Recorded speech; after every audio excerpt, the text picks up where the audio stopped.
We've been complaining about the record-breaking heat wave we've been experiencing for the past few days here, but it's nothing like the 111 degrees experienced in Greece today. That's right, and it's been going on there for a week. It's about 10 to 15 degrees warmer, so consider ourselves lucky. This is a piece of cake. And an unofficial record today in my car, 117 degrees. Whoa. Unofficially a new record for my car. Very unofficial. Very unofficial, but here in the upstate, Alta, another record, 99 at the Jetport. And that breaks the record from last July. Remember how hot it was last year. 74 at 11 o'clock. A little cooler at the Jetport than in most areas in the Carolinas because of some rain. About the only place it did rain in the western Carolinas this afternoon and this evening was the airport. 69, the overnight low last night. And that humidity certainly very uncomfortable tonight. 97%. So that makes it feel like 80 degrees. The barometer 30 inches even and rising. And although we saw no rain here in northwest Greenville, just over half an inch out at the airport. The first measurable rain out there in 17 days. Up in western North Carolina, skies now are clear.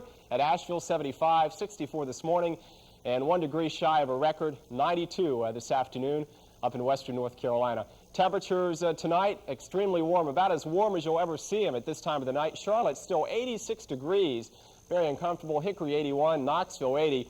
Some cooler weather in western North Carolina and at the Jetport because of some showers earlier, but still very warm and sultry from the Midlands to the coast. Columbia 84.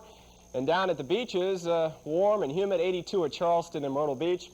Here's how it looks up in space. A line of rather hefty thunderstorms broke out late this afternoon from the Ohio Valley through the middle Atlantic states. In Blairstown, New Jersey, a tornado touched down. Also 90-mile-an-hour wind gust with rather ferocious thunderstorms. Now, they've moved off the coast in the Atlantic Ocean this evening, and these are dying out. But this line of instability is slowly encroaching on the Carolinas, and I think tomorrow a little bit more instability, certainly plenty of heat and humidity, so a better chance of seeing some afternoon thunderstorms ahead of a cold front, which is dropping down through the Great Lakes this evening. There's the front, and as it continues to approach the area by midweek, that'll increase their chances of seeing rain, and with additional cloud cover in the afternoon, that'll cut off some of the surface heating, so we're not looking for temperatures nearly as hot on Tuesday and Wednesday, but certainly we're not going to see a change of air mass for the next few days. The hot air mass to the south with this area of high pressure, cooler air from northern sections of the Mississippi River Valley moving towards the northeast. Finally, some relief from New England, where they've had sweltering temperatures since late last week. Out west, the return monsoonal flow brings showers and thunderstorms from the southwest into the central Rockies. And the jet stream forecast for Tuesday, at least some improvement. The core of the hot air shifts westward towards the Rockies. This is where the 100-degree weather will be by midweek. And the jet stream takes a little bit of a dip across New England. That'll pull some cooler air down across the northeast.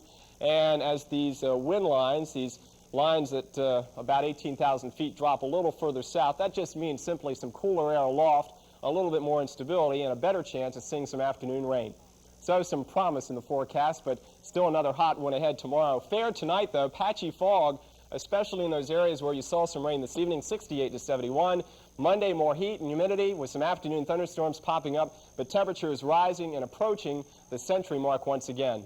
In the mountains tonight, fair skies, morning fog, 60 to 65. And tomorrow in the mountains, partly cloudy. Pretty good chance of thunderstorms, mainly in the afternoon, highs 87 to 92. Your flying forecast, VFR, rules the skies until late tomorrow with those thunderstorms. Chance of some rain tomorrow afternoon, too, at the coast, with highs about 90 to 95. So slowly but surely this week, we'll see some cooler weather. 90s tomorrow, upper 90s with afternoon thunderstorms. Temperatures falling into the low 90s by Wednesday. A good bet for thunderstorms as that cold front approaches, and only 90 on Thursday. So getting closer to normal by Thursday. Alta? Only 90, right? In sports, the weather was hot and the racing was close.